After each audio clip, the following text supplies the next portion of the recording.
BJP नेता मोनू कल्याणे की गोली मारकर हत्या कर दी गई। एमजी रोड थाना क्षेत्र में बाइक सवार 2 बदमाशों ने उन्हें उस वक्त गोली मारी जब वो आज निकाली जाने वाली वाहन भगवा रैली की तैयारी में लगे हुए थे।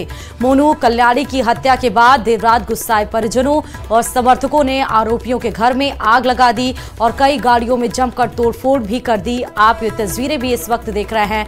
जानकारी के बाद इलाके में भारी पुलिस बल तैनात कर दिया गया और आरोपियों की तलाश में पुलिस जुट गई है।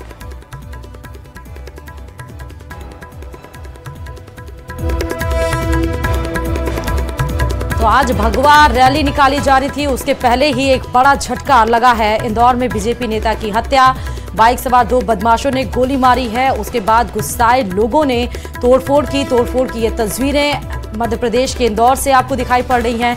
यही वो बीजेपी के नेता हैं जिनको गोली मारी गई है, आप देख सकते हैं।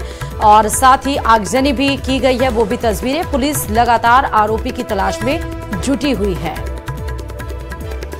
हाँ, मुझे अभी सुबह 6 बजे पता लगा और वो बहुत ही निंदनीय है। अभी पुलिस से मेरी बात हुई, उन्होंने कहा कि शायद उनके मोहल्ले के कोई व्यक्ति हैं जिनको वो ढूंढ रहे हैं। वो अभी मैं उसके बारे में कोई टिप्पणी नहीं कर सकता, पर हमारा बहुत ही आत्मीय कार्यकर्ता था और आज तो उसने भगवा यात्रा निकालता हर साल। वो कल ही मुझे निमंत्रण देने आया था। वो यहाँ पर जेल रोड पे खड़े हुए थे, भगवा यात्रा के झंडे लगा रहे थे। तो इतने में 2 जने आए थे गाड़ी से, तो भैया साइड में खड़े थे तो उनके पास में रुके वो और उनसे बात वगैरह कर रहे थे, नंबर वगैरह लिए थी। फिर वो भैया फ़ोन में लगे, इतनी में बंदूक निकाली और चला दी। 2 फायर करिए थे और एक हमारे पे करा था। पूर्व की रंजिश है या अन्य कोई कारण है, उस संबंध में कोई जानकारी नहीं मिली है। क्योंकि एक ही समाज के एक ही परिवार के लोग हैं, इसलिए पता करने की कोशिश की जा रही है। आरोपी की तलाश के लिए हम विभिन्न जगह टीमें भेज दी गई हैं। अर्जुन और पीयूष करके नाम आए हैं, जो दोनों के कॉमन नाम अर्जुन है, एक का नाम उसमें पीयूष है। अब वो देखते हैं उनके दोनों का ओरिजिनल नाम क्या है, अभी जो तथ्य सामने है। और अब बात श्री डूंगरगढ़ से बड़ी खबर की, जहां पानी की टंकी पर चढ़कर प्रदर्शन किया जा रहा है। दलित समाज कार्यकर्ता राजेंद्र पानी की टंकी पर चढ़कर जहर खाकर आत्महत्या की धमकी दे रहे हैं। कई मामलों में पुलिस द्वारा प्रताड़ना का आरोप भी लगाया गया है। घटना की जानकारी जैसे ही पुलिस को लगी, पुलिस मौके पर पहुंचने के लिए रवाना हो गई है। वाल्मीकि बस्ती स्थित पानी की घटना है और एक युवक सुखराम भी पानी की टंकी पर चढ़ गया है। पानी की टंकी से सीधे तस्वीरें हम आपको दिखा रहे हैं। वाल्मीकि बस्ती स्थित पानी की घटना ये है और एक युवक सुखराम भी पानी की टंकी पर चढ़ा है। पुलिस द्वारा कई बार परेशान करने का आरोप भी लगाया गया है। फिलहाल ये तस्वीरें श्री डूंगरगढ़ से पानी की टंकी पर चढ़कर प्रदर्शन किया जा रहा है। और इधर जोधपुर के सूरसागर इलाके में 2 पक्षों के बीच तनाव इतना बढ़ गया कि पथराव के बाद दुकानों और वाहनों को आग लगा दी गई। पुलिस को हालात पर काबू पाने के लिए आंसू गैस के गोले छोड़ने पड़े, जिसके बाद धारा 144 तक लगानी पड़ी। मगर सवाल ये कि सूर्य नगरी में नफरत का जहर किसने फैलाया? क्यों नारेबाजी और बवाल के लिए उकसाने वाले लोगों को ढील दी गई? क्यों भीड़ के उग्र होने का इंतजार किया, जिससे सूर्य नगरी की शांति फिजा में अशांति फैल गई? देखिए इसे पर यह रिपोर्ट।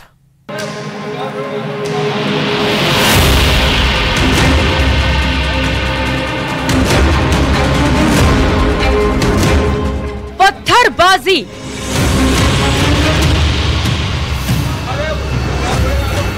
आगजनी,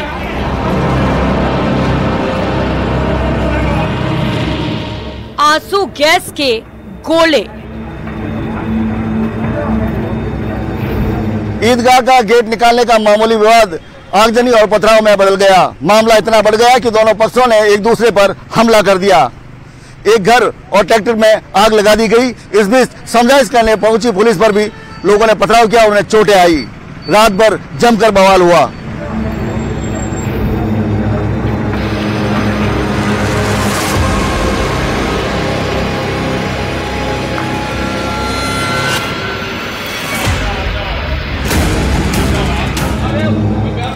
तस्वीरें जोधपुर के सूरसागर थाना क्षेत्र की हैं, जहां शुक्रवार की रात 2 पक्षों के बीच जमकर बवाल हुआ। तनाव इतना बढ़ गया कि दोनों ओर से पथराव शुरू हो गया। अराजक तत्वों ने दुकानों और वाहनों में आग लगा दी। घरों पर भी जमकर पत्थर चलाए गए। पत्थरबाजी के दौरान कुछ पुलिस वाले घायल भी हुए।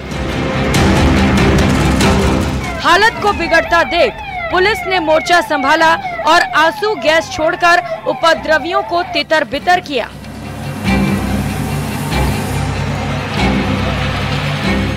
इस दौरान कई लोगों को हिरासत में भी लिया गया।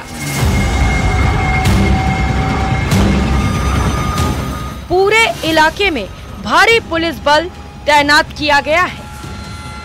मैं गिर गिरा तो मेरे बच्चे अंदर तड़प रहे, चौराहे पे पुलिस वाले खड़े हैं कि हमारा काम नहीं, हमारी ड्यूटी यहाँ है। अरे बच्चे रो रहे, 2 लड़के 4 बच्चे, कोई जेंट्स आदमी घर में नहीं।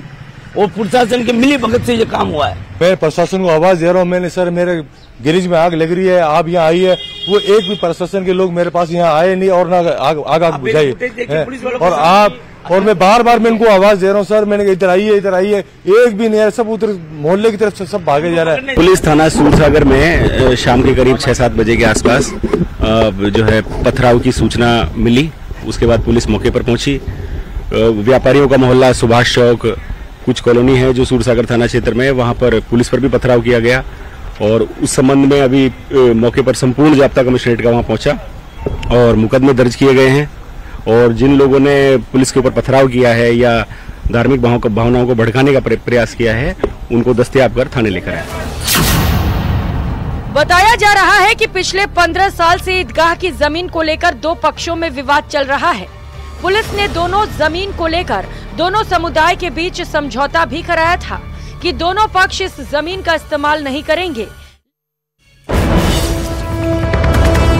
और इस वक्त की बड़ी खबर आपको बता दें, नीट पेपर लीक सरकार की अब तक की कड़ी कार्रवाई की गई है। जी हां, छात्रों के भविष्य से खिलवाड़ नहीं होने देंगे। सूत्रों के हवाले से ये बड़ी खबर निकलकर सामने आई, जहां पर पूरे मामले की तह तक जाएगी सरकार। छात्रों के भविष्य से कोई भी खिलवाड़ नहीं होने देंगे। नकलचियों की भेंट नहीं चढ़ेंगे मेधावी छात्र, ये बड़ी बात है। ये भी सूत्रों के हवाले से आ रही है खबर। नीट पेपर लीक कांड में ये बड़ी जो कार्रवाई की बात की जा रही है वो सरकार की तरफ से की जा रही है। परीक्षा रद्द करना लाखों छात्रों के साथ अन्याय है। बहुत बड़े एक्शन की तैयारी में है सरकार। सरकार के सूत्रों के मुताबिक कोचिंग इंस्टीट्यूट मामले को भड़का रहे हैं मेधावी छात्र और उनके पेरेंट्स परीक्षा रद्द करने के खिलाफ।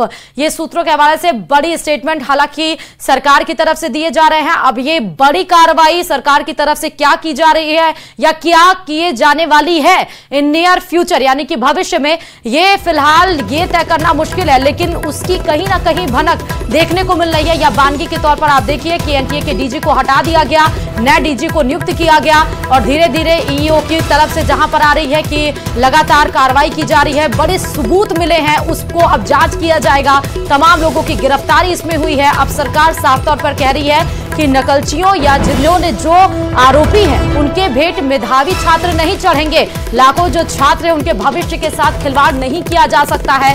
बड़े एक्शन के मूड में अब केंद्र सरकार नजर आ रही है, लेकिन देखना होगा कि यह बड़ा एक्शन क्या होता है, क्योंकि एनटीए के द्वारा आयोजित की गई नीट परीक्षा में बड़े स्तर पर धांधलीबाजी की गई। यही यूजीसी नेट की परीक्षा भी आप देखिए उसको निरस्त कर दी गई।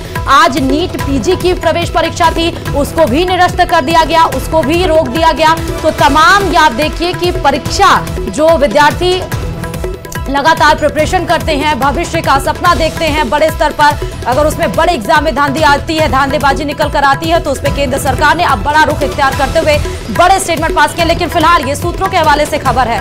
और अब नीट पेपर लीक से जुड़ी ये भी एक बड़ी खबर है, जहां देवघर से गिरफ्तार आरोपी से पूछताछ की जाएगी, यानी कि आरोपी से ईओयू के एडीजी पूछताछ कर रहे हैं, ना की जाएगी बल्कि पूछताछ जारी है। देवघर से हुई थी 6 आरोपियों की गिरफ्तारी, जिनसे अब ईओयू लगातार पूछताछ कर रही है। नीट पेपर लीक से ये जुड़ी इस वक्त की बड़ी खबर यही है कि आरोपी जो देवघर से गिरफ्तारी हुई थी उनसे पूछताछ लगातार जारी है। ईओयू लगातार 6 आरोपियों को जिनको गिरफ्तार किया गया था देवघर से, उनसे पूछताछ जारी और उनसे अब आगे की कड़ी जोड़ने की कोशिश की जाएगी। आगे क्या कुछ उस पूछताछ में निकलकर सामने आता है वो स्पष्ट हो पाएगा, लेकिन फिलहाल देखना होगा कि पूछताछ जारी है, कितने समय तक ये पूछताछ।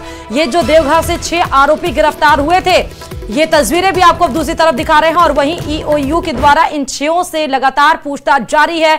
तो बड़ी खबर आपको बता रहे हैं, पूरे मामले की तह तक जाएगी अब सरकार। और इस क्रम में एक और बड़ा अपडेट निकलकर सामने आया। आरोपी 1, 2, 3, 4, 5, 6 जो देवघर से लगातार गिरफ्तार हुए हैं, 6 के 6 आरोपी, उनसे ईओयू पूछताछ कर रही है।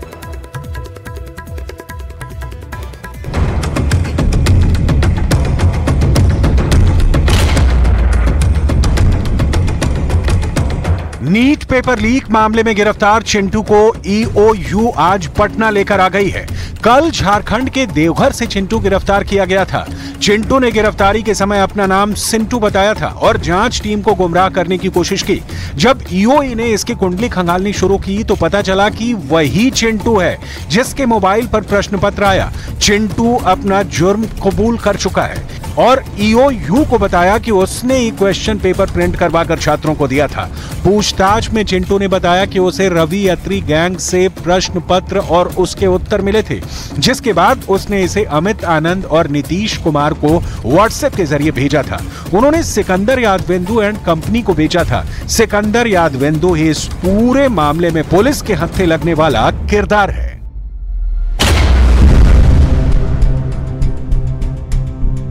नीट पेपर लीक के बिहार एपिसोड में सिकंदर यादवेंदु 5 मई को पटना के शास्त्री नगर से पकड़ा गया था। पुलिस को सिकंदर की गाड़ी से अभिषेक कुमार का रोल नंबर 15502600012, अनुराग यादव का रोल नंबर 155024117, शिवानंद कुमार और आयुष राज का भी एडमिट कार्ड मिला। पुलिस ने तुरंत सिकंदर के साथ 4 अभ्यर्थियों को गिरफ्तार कर लिया। पुलिस पूछताछ के बाद पता लगा कि सिकंदर ने बिहार के पूर्व उप मुख्यमंत्री तेजस्वी यादव के पीएस प्रीतम कुमार के जरिए पेपर सॉल्व के अड्डे का इंतजाम किया था। विजय सिन्हा ने दावा किया है कि सिकंदर के लिए ही तेजस्वी यादव के पीएस प्रीतम कुमार ने एनएच का गेस्ट हाउस बुक किया। प्रीतम कुमार तेजस्वी यादव का खासम खास होने के साथ लालू प्रसाद यादव का भी करीबी है। प्रीतम कुमार ने जिन प्रदीप कुमार को फोन कर गेस्ट हाउस में कमरा बुक करवाया, उसकी फोन डिटेल भी सामने आई है। जिन छात्रों के लिए एनएचआई गेस्ट हाउस का कमरा नंबर 404 को बुक किया गया, उनमें एक अनुराग यादव सिकंदर का भतीजा भी है।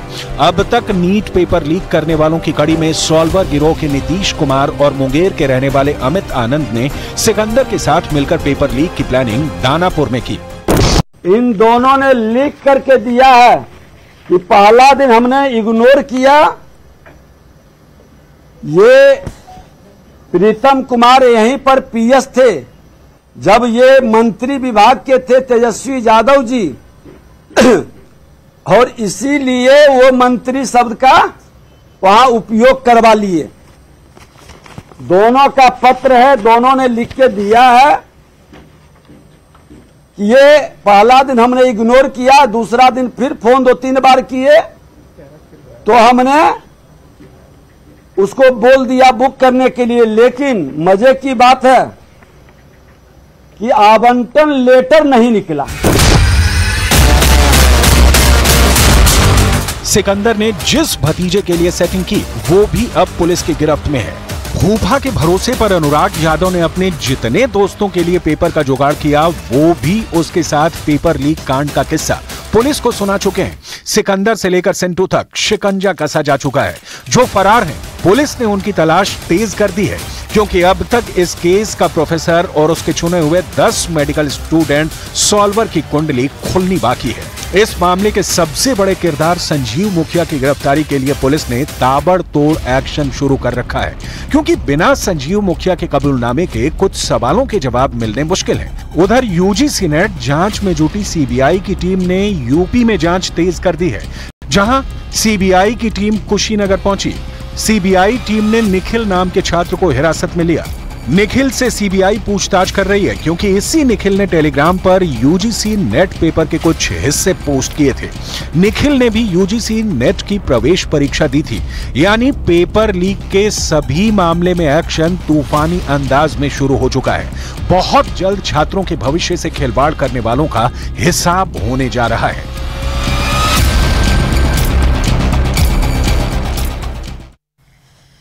और बीजेपी ने आज से प्रदेश भर में वृक्षारोपण के अभियान का आगाज किया है। श्यामा प्रसाद मुखर्जी की पुण्यतिथि के मौके पर बीजेपी कार्यालय में प्रदेशाध्यक्ष सीपी जोशी ने पौधारोपण कार्यक्रम की शुरुआत की और इस मौके पर सीपी जोशी ने कहा कि 23 जून यानी श्यामा प्रसाद मुखर्जी की पुण्यतिथि से उनकी जन्म जयंती यानी कि 6 जुलाई तक प्रदेश भर में सघन वृक्षारोपण किया जाएगा। ये तस्वीरें भी आपको वृक्षारोपण की हम दिखा रहे हैं।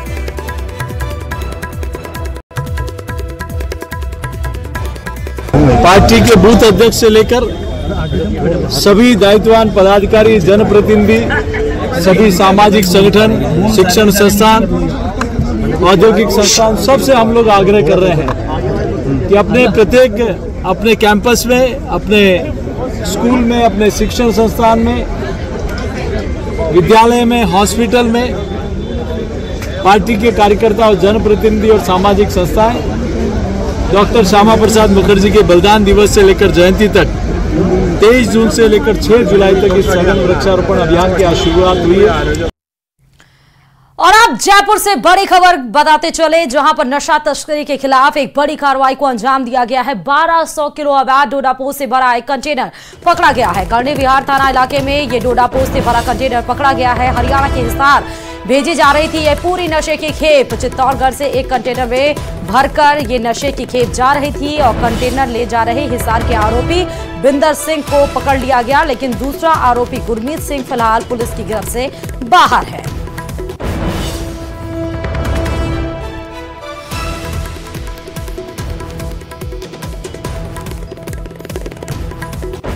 और अगली खबर अब पाली से है, जहां शहर में घरों से कचरा उठाने वाली गाड़ियों के चालकों को 8 महीने नहीं मिला है वेतन, जिसकी वजह से 5 दिन ने शहर में लोगों के घरों से कचरा नहीं उठाया गया, जिससे लोग सड़क पर कचरा फेंकने को मजबूर हैं। सड़क पर जगह जगह कूड़े का ढेर लगा है और सफाई व्यवस्था पूरी तरह से चरमरा गई है।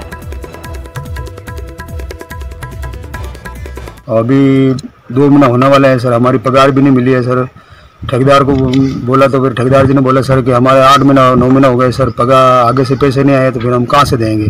तो कंपनियों को भी मैं धन्यवाद देता हूँ, 8-9 महीना हमारे को पगार दी टाइम टाइम, कोई तकलीफ नहीं। अभी 2 महीना हुआ कंपनी के पास पैसे नहीं और व्यवस्था कर रही है और नगर परिषद वाला कोई सामने नहीं देखते हैं सर। क्या करें, मेरे हाथ जोड़ के निवेदन है कि जल्दी से जल्दी कृपा करके, मेहरबानी करके निवेदन करके हमारे को जल्दी से जल्दी, हमारी व्यवस्था बिगड़ी है खाने पीने की अभी। और अब बात अजमेर की कर लेते हैं, जहां अजमेर में पोस्टेड एक जज की ओर से हनी ट्रैप का केस दर्ज कराने के मामले में नया मोड़ सामने आया। दरअसल अब इस मामले में युवती की तरफ से भी जज के खिलाफ शादी का झांसा देकर रेप का केस दर्ज हुआ है। ऐसे में हनी ट्रैप के मामले में अजमेर पुलिस तो वहीं रेप के मामले में दौसा पुलिस जांच कर रही है। और इधर दिल्ली में जल संकट को लेकर आज आम आदमी पार्टी के नेता उपराज्यपाल वीके सक्सेना से मुलाकात करेंगे। कल आम आदमी पार्टी ने उपराज्यपाल वीके सक्सेना को चिट्ठी लिखी थी और आम आदमी पार्टी के नेता संजय सिंह, सौरभ भारद्वाज, पंकज गुप्ता, दिलीप पांडे, दुर्गेश पाठक समेत कई विधायक और पार्षद उपराज्यपाल से मिलने के लिए जाएंगे। इसी पर देखिए ये रिपोर्ट। यहाँ पे अनशन के लिए बैठ रही हूँ और तभी उठूंगी जब हर दिल्ली वाले को इसका हक का पानी मिलेगा। जल सत्याग्रह में छिड़ा संग्राम। इसको प्यार से संविधान से बाहर निकाल दीजिए। आतिशी के अनशन में हंगामा।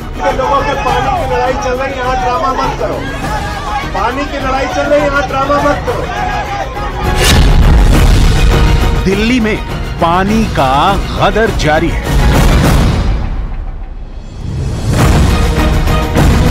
कहीं धरना है, कहीं प्रदर्शन है, कहीं अनशन है, कहीं छिड़ा है संग्राम। ये दिल्ली है जहां पीने के पानी के लिए कोहराम मचा है।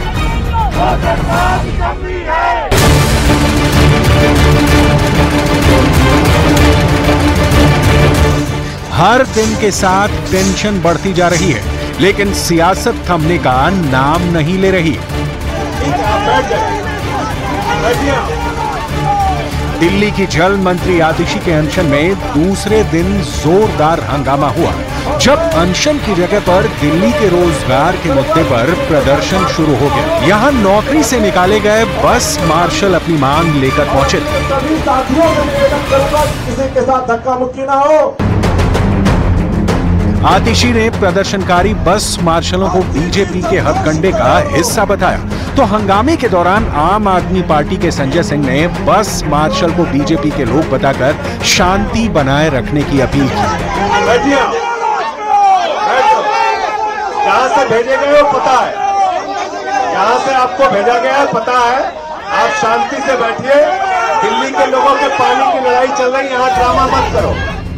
भोगल में पानी सत्याग्रह कर रही दिल्ली की जल मंत्री आतिशी के मंच के पास नौकरी से निकाले गए बस मार्शल को सुरक्षा कर्मियों ने बड़ी मशक्कत के बाद हटाया। वहीं प्रदर्शनकारियों ने आप कार्यकर्ताओं पर मारपीट के आरोप भी लगाए हैं। रात दिन और कहे मेरी माँ बहनों मेरी इज्जत रखना, हमने इज्जत रखी, भहका लिए हम, और अब भहका के लुक रहे, हमें एक घूंट पानी नहीं, एकदम पानी सलाम देकर जा रहा है, सलाम गरीब आदमी भीख मांग रहा, पैसे लेते पैसे लेकर बेच रहे हैं, फ्री पानी नहीं मिल रहा, पैसे दे रहे हैं।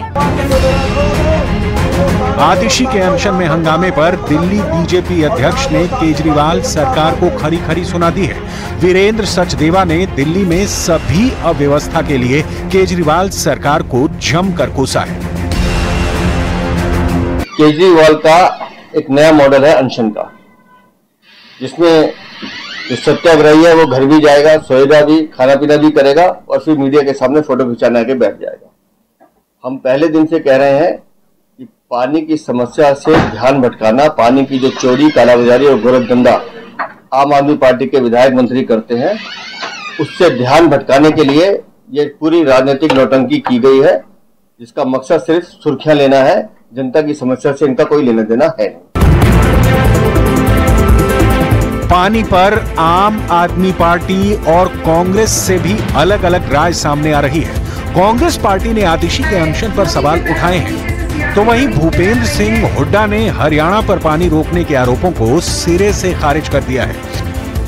मैंने हर संभव रास्ता अपना के देख लिया, लेकिन जब किसी भी रास्ते से हरियाणा सरकार पानी देने को तैयार नहीं हुई, तो मेरे पास अनशन पे बैठने के अलावा कोई रास्ता नहीं था। दिल्ली वाले इतने कष्ट में हैं, इतने परेशान हैं, एक एक बूंद पानी के लिए तरस रहे हैं।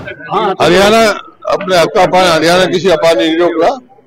पानी तो जो है SYL खुदनी चाहिए थी, सुप्रीम कोर्ट ने फैसला कर दिया था। केंद्र में बीजेपी की सरकार है, हरियाणा में बीजेपी की सरकार है। SYL खोदना चाहिए, बल्कि हमारा पानी दिलवाओ।